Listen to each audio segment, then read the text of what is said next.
Yeah, hello everybody, and welcome to another edition of Transfer. I don't know whether I can keep carrying on doing that impression actually, because I just miss Pete. I'm Dharmesh Sheth, covering once again, some would say really badly, for Pete Graves. He is still, of course, on his sabbatical, his holiday with Mickey Mouse and friends in Disney World. But I'm delighted to say that just like last week, I'm joined by, I'm going to call you friend of the show. Forget stalwart. Yep. Called you stalwart last week. You are definitely a friend of the show. It is Sam Tighe. He's going to help me go through all the latest transfer news and rumours from the Premier League and beyond. It's not rumours. We only deal with facts. But anyway, Sam, it's good to see you. How are you? And look, just to give people an insight, what we were talking about before we came on air, you've got a huge beard. Congratulations. Thank you. That, by the way. Yeah. Yes. And when I was messaging you yesterday about today's show, I did look at your WhatsApp profile picture without beard. Yes. I think it was your wedding day. It was. Yeah. It was. Yeah. And I've not decided which Sam I prefer. Which beard or beardless. Which one is more handsome? Yeah. It's very weird. Different kind of handsome. It's weird looking back, but this is the thing, Dharmesh. If you look at a picture of yourself from a couple of years ago, you'll think, oh, I look so different. I look the same. If you look 20 years ago, I had hair. Okay. I was in denial. Right. Yeah.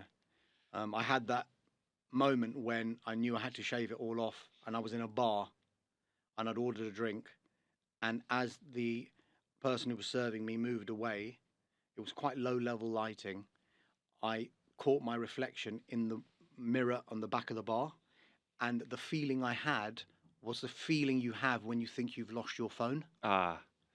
And I thought, right, it's time. It's time. Yeah. And how many transfer windows in were you at that point? I didn't even know whether the transfer window was around then. Oh, wow. How long has it been? We should really know that. It's been a long time, mate. Send your answers to that. At STI Football or at Sky Sports _chef. Right. I've got to start before we get to transfers. Gareth Southgate. Yep. It's over. He's resigned. Probably not too much of a surprise. What's your reaction? Who would be your choice for replacement? Yeah, it's the right time, certainly, for him to step away. It's not surprising, is it? Regardless of how England finished the tournament this summer, it felt like Gareth Southgate was going to call it a day. I think we've been getting those whiffs ever since the end of the Qatar World Cup. It's kind of felt like this was the last one, which jars a little bit because I think we tend to look at managers in cycles, and those cycles start and end on World Cups, don't they, more than Euros? So for him to depart what I would consider halfway through the cycle, from one point of view, feels a bit jarring, but from the other, it certainly emotionally feels like the right time. And I think it's really important to stay attuned to that. You can have a good thing, and it can be the right time to say goodbye to it. And a lot of people have been quite upset with England this summer, and the frustrations over the playing style have built a head of steam to the point where he has decided it's the right time to step away. Look, my suggestion is that we need to stay realistic. Generally speaking, the top level managerial names do not drop down to the international level. It's not where they exist. Nagelsmann is a bit of an anomaly. Spalletti is also there, but apart from that, there really aren't very many big names. So people looking at, Guardiola, Klopp, all that, I'd say temper your expectations. That's probably not going to happen. I personally would take a look at the work that Lee Carsley has done with the England under-21s. I think his team played brilliant football last summer at the Euros as they won the under-21s. The midfield played exactly how people are crying out for. So I first and foremost would ask Lee Carsley if he'd like the job. If not on an interim basis, then just full-time, and see what happens from there.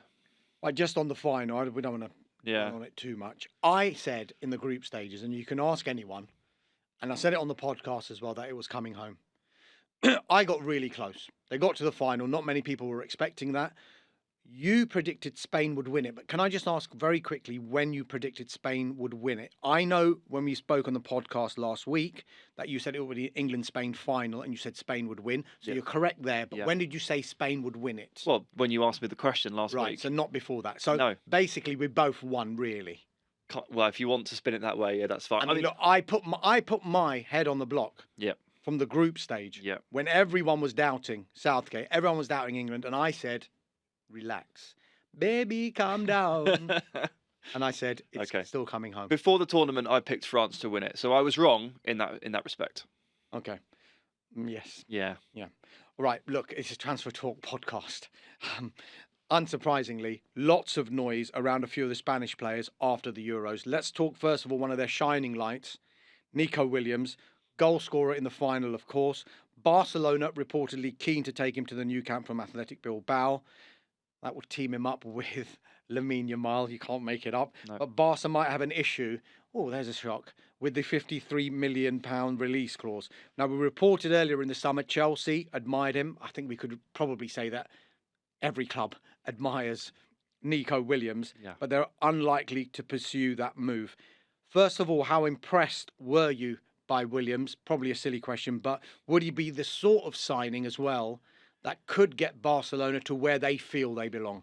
So very impressed, obviously, and I struggled to separate he and Yamal because they really did feel like a duo, didn't they? A tag team, partners in crime, and the way over the course of the tournament, Spain and their attacking style, it kind of swallowed up Alvaro Morata to the point where Morata was just a bit of a sidekick, wasn't he? He was just making decoy runs, occupying centre backs, trying to win fouls, and just trying to create space for these two incredibly talented wide forwards either side of him, and it became the Williams and Yamal show. And they were brilliant. You know, the way they consistently ran at their fullback, so direct and so relentless, and just ground them down and wore them down to the point where they were just at sixes and sevens, and then they did the damage. It was thrilling. Let's be honest, it was just thrilling to watch. Less thrilling when they were doing it to England, but very thrilling for the first 6 games of the tournament. So no surprise that Barcelona want him. They're obviously looking at that relationship with Yamal and thinking one on one flank, one on the other. That looks pretty good to me. And Yamal has said, I'd love to play with Nico Williams at Barcelona. So there you go. Problems. Nico loves Athletic Club. He's born and bred there, and it's a very special club with very special relationship with its players. His brother Iñaki plays there and has done his whole career, and he's been pretty reluctant to leave so far. I wouldn't be surprised if Barcelona was the tipping point there.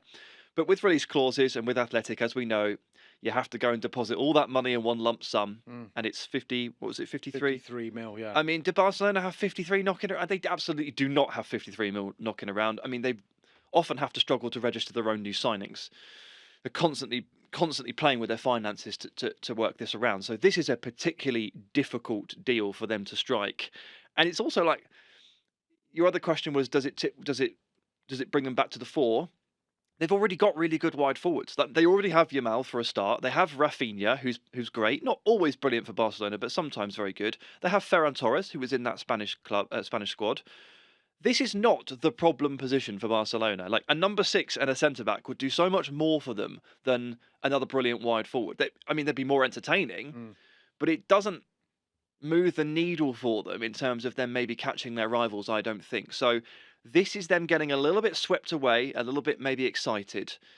It's not going to be a bad signing. Look at him; he's brilliant, but it can't be the priority. Yeah, the other thing I would say with regard to the finances with Barcelona, they've been very public about wanting Nico Williams. I just wonder whether they're trying to put the ball into his court a little bit, even though you've said he loves Athletic Club. Just agitate a little bit. Oh, maybe could you compromise on that release clause, Athletic? Maybe, because I do want to go to Barcelona. Look, let's see. Well, they would need Nico to apply some pressure from his own corner for sure to make this happen. Otherwise, it's never going to get anywhere. So you're probably right there. One move that does look like it's happening is Alvaro Morata. I'm sure we've talked about Alvaro Morata for the last 80 transfer windows. He's been around for so long, and he's only 31. Yep. I find that extraordinary. And he's still performing. He's captain of Spain. Yep. Was a regular starter during the Euros. AC Milan look like they're going to get him. They're prepared to meet the €13 million release clause. Are we surprised at all that there hasn't been any kind of interest from the Premier League? Let me answer what I think first of all. I'm not surprised because he had that stint at Chelsea where it clearly didn't work as well as Chelsea would have liked it to have worked. Over to you. Yeah, so I like the way you say they're prepared to meet the release clause. Usually when you say that, the release clause in question is quite high. They're going to go big. 13 million. 13 million euros. No wonder they're willing to meet that release clause. I don't understand how a 13 million euro release clause has found its way into Alvaro Morata's contract, despite the fact that he's 32 in October, so not a spring chicken. But still, 13 million euros for a clearly proven commodity up front. And going to Italy where 32 is the new 28 sort of thing. I think this is a fantastic signing for Milan, and well done to them, because they really wanted Joshua Zirkzee and they thought they had him, and he slipped through their fingers for one reason or another. So they were on the back foot with regard to trying to find a striker this summer, and it was their priority. So look, I think Milan will be really happy with this. And the Premier League stuff, yeah, he was okay for Chelsea. He was okay. I'd be happy to say he was all right. He wasn't brilliant. He wasn't terrible. Had that great relationship with Azpilicueta, with that specific cross and header for a while. Scored about 7 goals off that one connection. Yeah. But the Premier League clubs are all probably looking at that and thinking, well, the wages he wants, 32 in October, was okay in the Premier League. We can go younger. We can go better, and I think that's fair. Yeah, I mean, one thing I would say about release clauses, without being privy to how the whole system works, there will be release clauses that are a certain figure at a certain time, and then they'll expire. And then, depending on a player's contract, the further down the road they get on that contract, that release clause, if it's still instilled in there, could come down. Yeah. Simply because they know, oh, he could leave for free at some point. Let's just stick some sort of figure in there so we get something. Quick word on Dani Olmo too. Sky Germany reporting Bayern Munich are interested in the RB Leipzig forward. I would be surprised, very surprised, if there aren't a whole host of clubs who want to bring in Dani Olmo. I want to keep the Spanish theme going, though, very quickly. And yesterday, I don't know whether you saw this amidst all the Gareth Southgate saga, but a player called Kylian Mbappe finally got a move to Real Madrid. 80,000 fans at the Bernabeu at last count. This one has been inevitable, I know that. Now, I'm going to throw a little bit of doubt on this. I know everybody is saying, well, that just makes Real Madrid untouchable. And there is an argument for that. To me, whenever I've watched him, his best position is off the left. They've got Vinicius Jr. there, who's probably the best at the moment in the world. How is he going to fit in, and what impact will he have? Yeah, I think it's probably one of the most fascinating stories heading into the new season, because on paper they've just signed, one of the world's best players, and they're going to add into a star-studded attack. And then when you actually think about it, as you say, he quite likes the left-hand side, drifting in off the left. He doesn't really like playing as the number 9. He's been given the number 9 shirt, though, by Real Madrid, unveiled in that. So maybe that is a signal that he is going to transition into that central role a little bit more full-time, which would make all the sense in the world, given the presence of Vinicius, who is one of the best left-siders in the world, given the presence of Rodrigo. But remember, this Real Madrid attack is very free-form, and Carlo is very relaxed about it. He's like, these are good players, they'll problem-solve. Times you watch Real Madrid last season in the Champions League and La Liga, and look, all 3 of them are on the left-hand side. Vinicius, Rodrigo, Bellingham, they're all within 5 yards of each other. Oh, now they're all in the middle. Now they're all on the right. There wasn't a lot of structure to it, and that was okay, because these great players, they problem-solved together and they figured it out. So adding Mbappe in on paper makes them even more fearsome. But you're right, they're going to have to figure out some kind of rhythm here. You can't have 4 attackers standing in the same place on the pitch, all on the left, because that's what they like. And at least 3 of those, so minus Bellingham, all want to play on the left flank. But they can't all play on the left flank. So let's see what happens. There's going to have to be a bit of give and take from all of them. Right, we've given Spain enough airtime on this episode so far, Sam. Let's get back to the Premier League before we take a break. And a player we spoke about on last week's episode, an intriguing player because of how it's worked out for him at Arsenal. That is, of course, Emile Smith-Rowe. We said there was interest from Fulham and Crystal Palace. We said we expect them to make bids. That has happened, and we expected, probably because they're opening bids, rejected. And they have been. Both clubs now discussing internally whether they're going to go back in with an improved offer, which is very, very likely to happen as well. We do know regular first-team football is his motivation. If you look at the 2 clubs who are in for him at the moment, he's very, very likely to get regular first-team football at those 2 clubs. But which club for you, out of Fulham and Palace, would be the best fit? Well, I don't want to seem like I'm sitting on a fence, but I do like both fits. I think they're both great scenarios for him. I will pick one in a minute, but you have to say that both make a ton of sense. Like, from Palace's perspective, I love the niche that they've carved out in the market, which is they'll take kind of like the offcasts of the top 6 or the London-based top clubs and say, well, if you didn't quite make the grade there, come here, and then you might get back to that in 3 years because we'll give you the playing time. So you've got players like Mark Gay who have taken that route, or they've positioned themselves as, Well, if you're in the Championship and you want to take the step up, like a Barrett Eza did from QPR, this is the right place to be. So Palace as almost like a culture, as like a community, is a really nice spot for Emil Smith Rowe to sort of rehab his reputation, recover from those injuries, and start flying again. And then Fulham, obviously, also based in London, and just crying out for someone like Emil Smith Rowe, crying out. Yeah, they've had a summer of exits, really. We talked about it last week, but they've lost Joao Palhinha, they've lost Willian, who I know is like 35, but still been a really important player for them, and they've lost Bobby Reid, who always makes the team better when he plays. They need something. They need a positive. And he's going to get guaranteed first team football at either of these places. I'd say it's more guaranteed at Fulham, slightly. So maybe that's the pick. But he's going to play for both, right? He would walk into both teams. Yeah, I mean, look, it should be said here that Arsenal are reluctant to let him go. They love him at Arsenal, but I think they're fully understanding that at his stage of his career, given he's got someone like Martin Odegaard ahead of him, and you're just not going to get in ahead of him. They understand why he would want to make that move. Look, let's take a break there. When we come back, we'll be talking Manchester United. Big news, as usual, coming out of United. We're talking goalkeepers and a potential £50 million transfer between two Premier League clubs. Stay with us. Welcome back to the Transfer Talk podcast. It is me, Dharmesh Sheth. Pete Graves is probably... What do they do in a... It's probably on a roller coaster or something. Yeah, a little ride that floats around through a river or something under a tunnel. Yeah. Yeah. Yeah, and the voice you heard there is, of course, the one and only Sam Tighe. Let's talk Manchester United. And this is coming as a bit of a surprise now, because it looks now very close that Lenny Yoro could be coming to Manchester United. As we record this, Sam, he's flying to a city beginning with M, and it's not Madrid.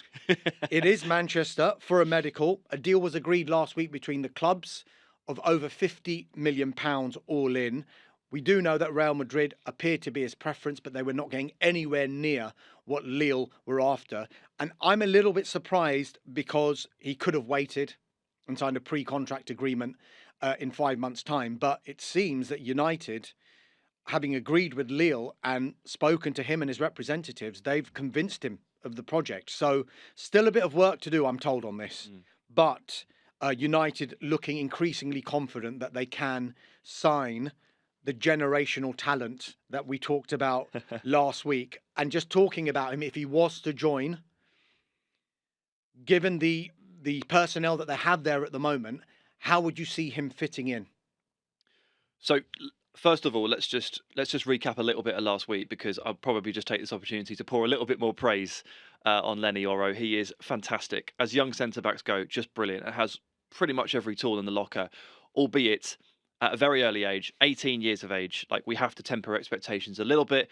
We saw last season he was given the runaround by some more experienced strikers. That's all part of it when you're 18 years of age. But every skill that he has, he's got the speed, he's got the range, he's got the long legs for tackling and intercepting. He's good in the air, he's good on the ball. Like, you're looking at modern centre-backs and you're looking at Lenny Yoro and you're like, tick, tick, tick, tick, tick, tick, tick. You look brilliant. And he's well worth buying into for the potential. And Man United are, some people say, well, he's available on a free next year. That's when Real Madrid will absolutely bag him. Man United cutting through the queue here and paying a fair amount to do so. But if there's a talent worth doing that for, I think Lenny Yoro qualifies. So let's take all that and say, right, now let's temper the expectations ever so slightly. 18-year-old centre-backs in the Premier League, this is tough work, right?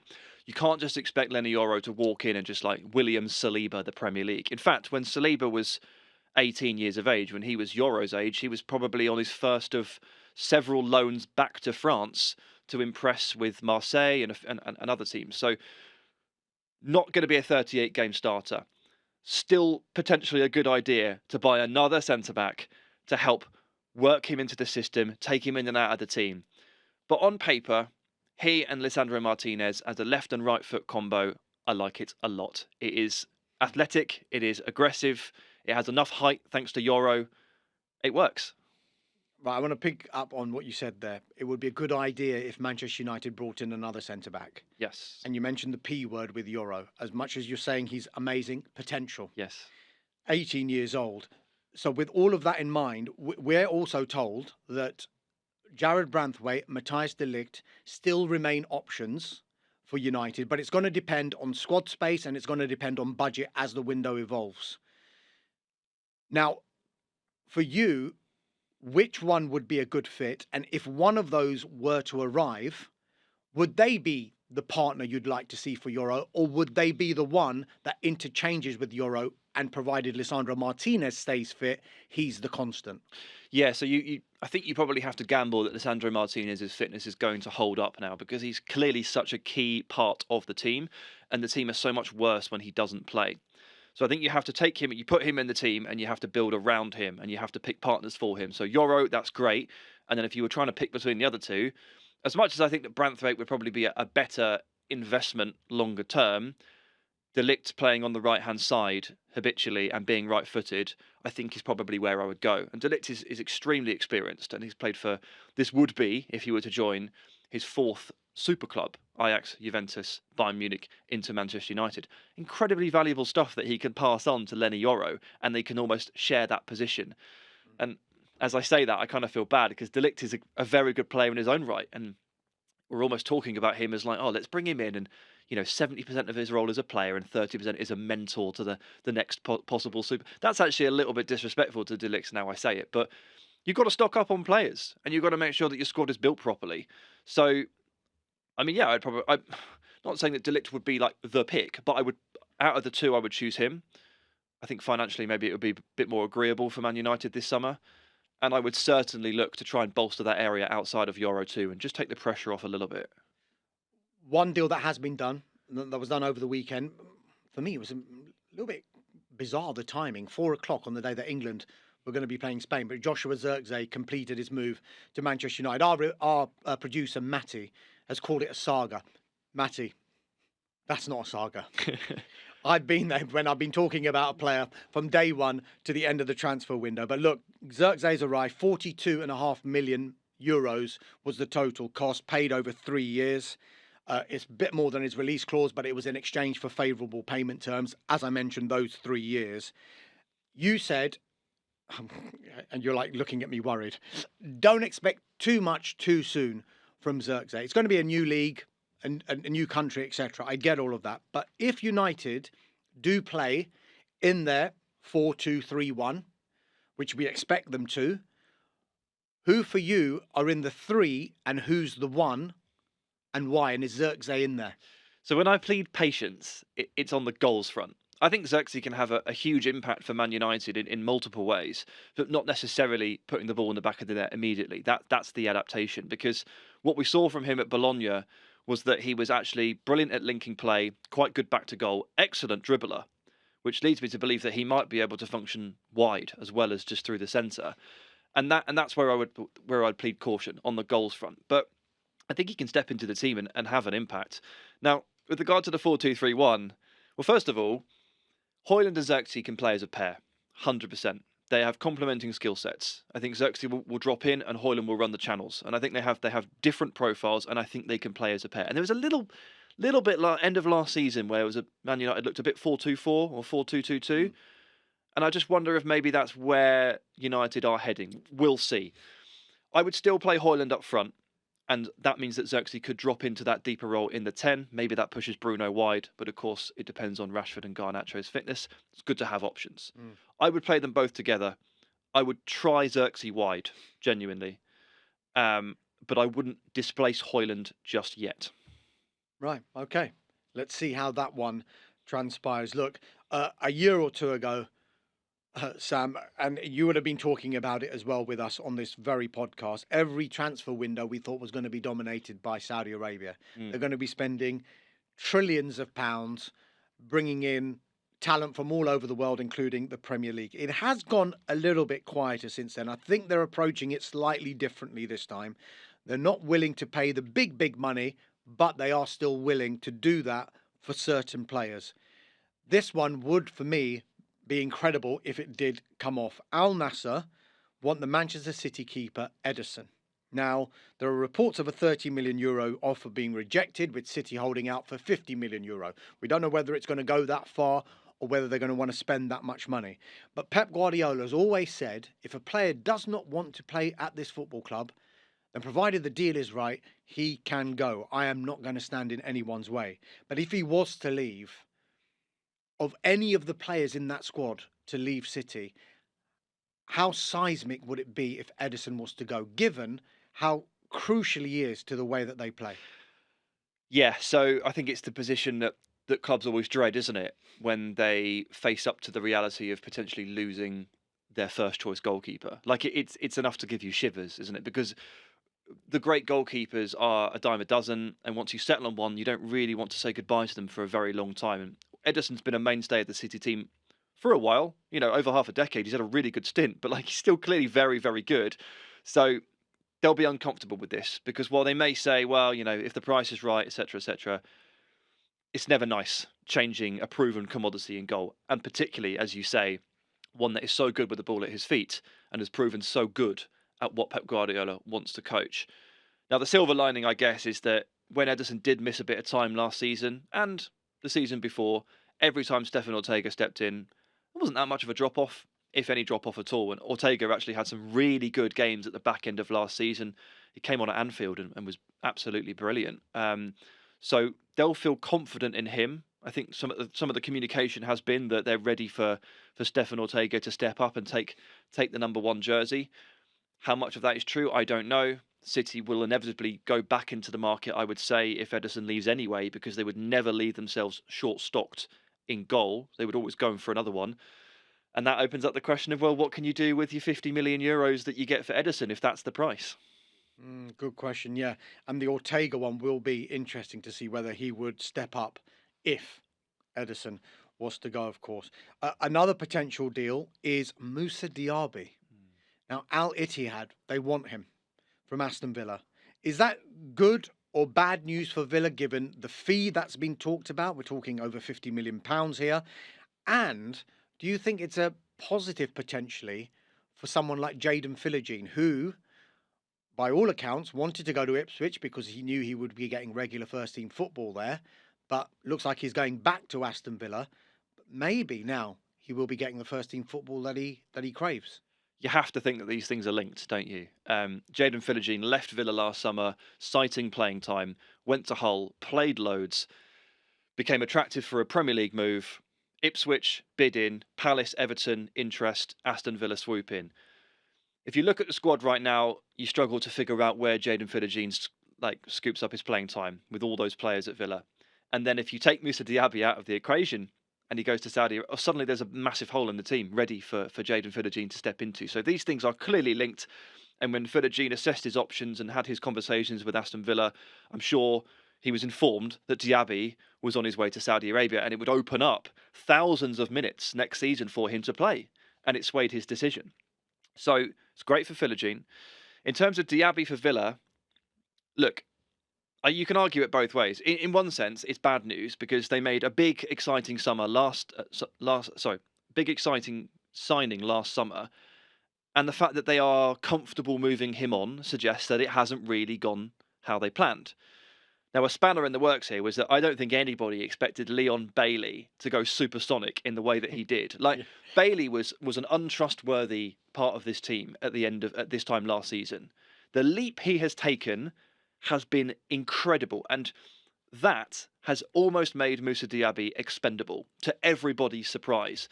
And so with Villa having just battled through all these PSR concerns, and presumably having to think about next year too, if you get the opportunity to alleviate quite a lot of those worries by banking 50, maybe 60 million for Moussa Diaby, knowing that you've got Bailey and Jadon Philogene's in, Jacob Ramsey's back to fitness, Samuel Eiling Jr. has been brought in from Juventus, who's a winger, a left-sider, you're probably thinking this is an opportunity, one that they don't necessarily love taking, but one that has been presented. It just kind of makes sense.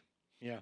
Just sticking with Villa, they've agreed a £1 million fee with Celtic for the sale of their goalkeeper, Viljami Sinisalo. He will actually, probably, once the other deal goes through, be number 2 to Kasper Schmeichel. Not only will he be number 2, but we're thinking that Kasper Schmeichel will almost be a mentor to Sinisalo. So just on that, I know you're probably looking at me as a mentor when it comes to podcasting. But if you were a footballer and you could be mentored by any footballer, Who would it be? That is not what I expected to be asked. That's not what I thought you'd say. I mean, I think I'm picking a footballer who I would love to emulate. The footballer I want to be, and that's Yaya Toure. Okay. If I could be any footballer, I would be Yaya Toure. What a footballer. So Yaya is my answer. So Yaya Toure mentoring Sam Tighe. That I would watch. But look, in all seriousness, Schmeichel, of course, has played under Brendan Rodgers before. The pair know each other very, very well. This seems like a good move for everyone. Yeah, known quantity, isn't it? It's one of those things. There's no risks involved. Like, is he free or is he like a small fee from Anderlecht? Did he just sign a 1-year deal there or something? Yeah, free transfer. Yeah, free transfer. Tail end of his career, so the wages won't be astronomical. Rodgers worked with him before, knows his character, knows his personality. There are no concerns there. So, like we talked about last week with David Raya completing his move to Arsenal, like where are the pitfalls? There are none. You know exactly what you're getting. So I'm a fan of the deal. He's still at a good level. And to be honest, like I've been watching Celtic fans over the course of the summer get quite irritated with the lack of movement. They've been very slow off the mark with transfers, haven't they, this summer, Celtic? And they've had some holes to address, particularly since they knew for ages that Joe Hart was retiring. I mean, he announced that back in like February or March. And like I've seen the fan irritation build and build and build, and all of a sudden, you wait long enough, you get 2 goalkeepers in the span of a couple of days. And Schmeichel and Sinisalo, present and future, seems good to me. Just sticking on the Villa theme here as well, potentially huge deal between 2 Premier League clubs. Everton selling Amadou Onana for a fee in the region of £50 million to Aston Villa. We know Douglas Luiz has gone to Juventus. Is this a good fit for Aston Villa, or will they have to potentially play in a different way? Can they play in a better way? Yeah, so it's obviously not a like-for-like replacement. He's over a foot taller for a start. I mean, they're like genuinely very, very different players. But I think I like to think that Villa have planned this one quite well. They didn't want to say goodbye to Luiz first and foremost, but they've had to, and they'll have to figure a way around that. A lot of people have been asking this summer, like, okay, who's going to be the replacement? Who are they going to buy? I think they bought him last year, Yuri Tielemans. And Tielemans stepping in for Luiz towards the back end of last season. Actually, he finished the season really, really strongly. And his partnership with McGinn was really good. And then, of course, Yuri Tielemans and Onana have played together for Belgium. So this is an inbuilt partnership that Villa can now put into the base of midfield and say, off you go, lads. You're very aware of each other's skills and strengths. You've played together before. And I think the best thing about the Onana deal for Villa is, I've been banging on about it all summer. I don't know if I've spoken about it on this podcast, but their set piece defending last season was tragic, absolutely tragic. 15 conceded, tied 4th most in the league, and the teams that conceded more than them from set pieces was Burnley, Sheffield United, Luton, and Forest. So the teams that just concede the most goals. So by ratio, they're going to have conceded quite a few from set pieces too. If Villa had one weakness last season, it was set piece defending. Onana is 6'6", and he wins about 90% of his aerial duels. He's massive and he's brilliant. So it's a player that can slot into the base of midfield. And bear in mind, Boubacar Kamara is recovering from an ACL tear, so it takes the pressure off that as well. And he does an awful lot to alleviate these aerial issues that have plagued Villa for the last year. So in more than one sense, it's a smart sizing. In more than one sense, it's a smart signing. And in more than one sense, it's a big transfer. Yeah, this does look like a good one for Villa and, dare I say, for Everton as well to get that kind of fee. Well, I'll just say, I think they were probably happier to let Onana go than Branthwaite. Yeah. If this means that Branthwaite stays, then I think everybody is happy. Yeah. Yeah, look, before we go, a deal that has gone through, Sam, is one I know that you've been keeping a keen eye on, and that is Flynn Downs from West Ham to Southampton. We did expect it to happen. It took a little bit longer than perhaps people would have liked, but it is done. £18 million, £15 million initial payment, £3 million in performance-rated add-ons. It looks like a good move for everyone. West Ham get a profit. Southampton get the man that they were desperate to bring in after what he did for them last season. But in the Premier League, do you feel a signing like that could be the difference between Southampton staying up or maybe not? You say I'm keeping a keen eye on this. Weren't you the man that broke the story? No, I don't want to talk about it.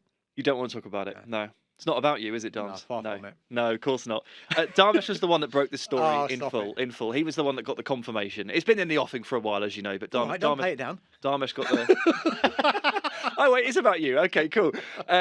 Great stuff, Dams. Look, Dams, I've got the statistics here in front of me. With him last season, 66% win rate, Southampton, 2.17 goals per game, 1.2 conceded. When he didn't play, which was annoyingly often, I've got to say, he had a stomach bug around Christmas, like some food poisoning, and it knocked him out of a few games here and there, and they really took a downturn. 33% win rate without him. Only 1.33 goals per game scored and 1.7 conceded. So all those totals going up and down in the wrong way whenever he doesn't play. He's something of a heartbeat to this team, and they just needed to get it done. It's not enough to keep them up, full stop. But if they didn't get this signing over the line, I genuinely think that would have been enough to send them down. So actually, did I answer your question in a way? It's not that he keeps them up, but he gives them a fighting chance. And without him, I would have really worried. Fantastic. I mean, we've been looking at your stats on the Transfer Talk podcast as well, and let me tell you, it's 100%. I'm not saying which way, but it is 100%. Sam, as ever, thank you very much indeed. I think you're back again next week because guess what? Pete Graves is still on holiday. No way. Yes. As far as I'm aware, he is, yes. But anyway, listen, thank you also to everyone listening to the Transfer Talk podcast. And wherever you're listening to this podcast, in your cars or on the train, in the wind or in the rain, in your house or in the shed, on your couch or in your bed, on the hills or in the valleys, in the streets or in the alleys. I'll stick to the streets. Out for a run or maybe a walk. Thanks for listening to Transfer Talk. And that's for sure.